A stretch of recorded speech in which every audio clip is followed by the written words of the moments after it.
pas polluer l'atmosphère, parce qu'après il va y avoir des pays qui vont se faire engloutir. Ça n'est pas seulement à nos dirigeants, ce n'est pas seulement à ceux qui vont, nous l'espérons, conclure un accord contraignant sur le climat lors de cette COP21 qui a lieu à Paris et qui commence bientôt.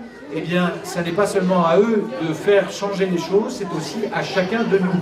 C'est un message donc de sensibilisation et de responsabilisation que nous faisons passer. C'est quoi le parti type de pollution ?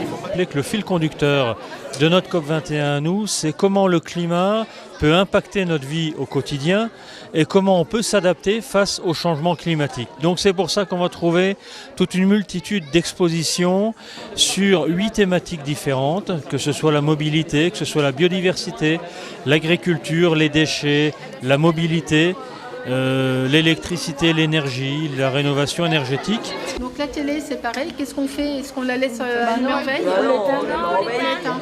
Hein ? Pourquoi ? parce que ça consomme. Voilà. Et quand on est surveille, ça réussit ?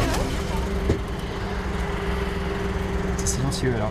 C'est assez silencieux, c'est plus silencieux qu'un diesel. Voilà. D'accord. Et vous roulez à quoi là alors ? Là, à l'heure actuelle, on peut voir là, que le réservoir est sur la partie GNV, c'est-à-dire que systématiquement le véhicule va démarrer en utilisant du gaz naturel et dès qu'on a dépassé les 400 km, on passe sur la réserve d'essence qui permet d'en faire 200 de plus à peu près. Voilà. Donc là, on est sur le réservoir gaz naturel. L'avantage aussi du vélo électrique pour monsieur tout le monde, la personne qui se déplace, qui va au boulot, en ville, c'est de laisser la voiture au garage. Donc c'est vrai qu'on arrive au travail le matin, on n'est pas transpirant, on a fait peut-être 5 km de vélo. On n'a pas subi le vent, on n'a pas subi forcément le dénivelé qu'on peut rencontrer sur le parcours. Donc c'est vrai que ça rend le vélo beaucoup plus plaisant, beaucoup plus facile. Et on a de plus en plus de demandes avec une population qui est très différente, de très jeunes à aussi parfois très âgés. Et on a également aussi des gens qui ont aussi également des prothèses de hanches et tout ça, qui puissent se remettre à faire du vélo pour la rééducation et tout, donc ils achètent un vélo à assistance électrique.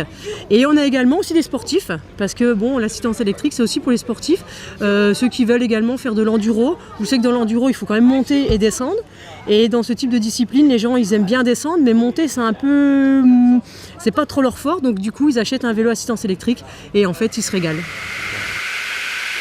Qu'est-ce que vous avez fabriqué là tous les deux ? Donc l'année dernière en projet de terminal, donc en STI 2D, on a eu l'idée de faire donc un vélo-scie. Donc vélo-scie, donc on est parti d'un vieux vélo d'appartement. Je suis encore un peu essoufflé d'avoir pédalé. Donc on était parti d'un vieux vélo d'appartement, donc là le cadre avec la selle, les pédales. Et on a rajouté tout le système que vous pouvez voir devant, avec donc une poulie de machine à laver, puis avec les roulements. On pourrait le breveter, on avait regardé, mais le prix des brevets est tellement cher qu'on a abandonné l'idée, quoi. Mais sinon, non, il serait brevetable parce que ça n'existe pas nulle part sur le marché. Il faudrait peut-être l'améliorer un petit peu. Ouais, un petit peu, ouais. Et au niveau, il faudrait mettre une roue libre pour pouvoir pédaler tout le temps. Et puis le rapport, éventuellement, le mettre encore un peu plus élevé. Vous voyez que par exemple sur l'équateur, la quantité de déchets, elle est pas très grande. Ils mangent beaucoup de fruits et de légumes, et point de vue déchets, il n'y en a pas. Alors que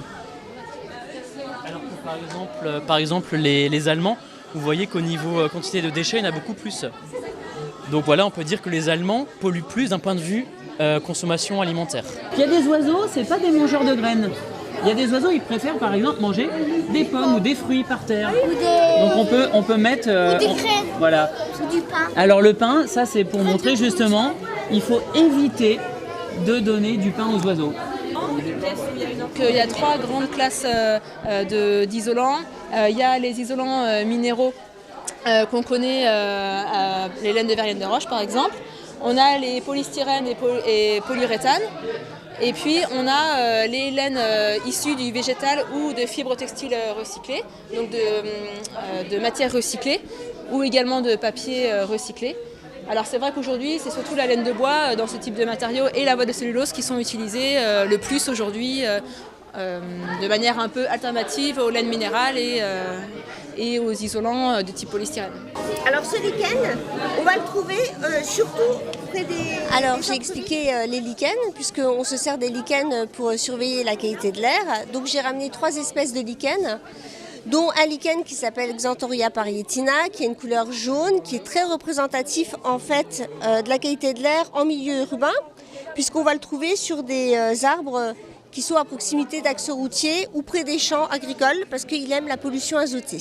Aujourd'hui, on est dans le cadre de la COP21 parce que c'est la déclinaison locale de ce qui se passe aujourd'hui à Paris, du grand rendez-vous mondial. Par contre, au quotidien, au niveau du Pays de la Léodacie, les différentes thématiques que sont la biodiversité, la forêt, l'aménagement du territoire, la mobilité, tout ça, ce sont des thèmes que l'on développe.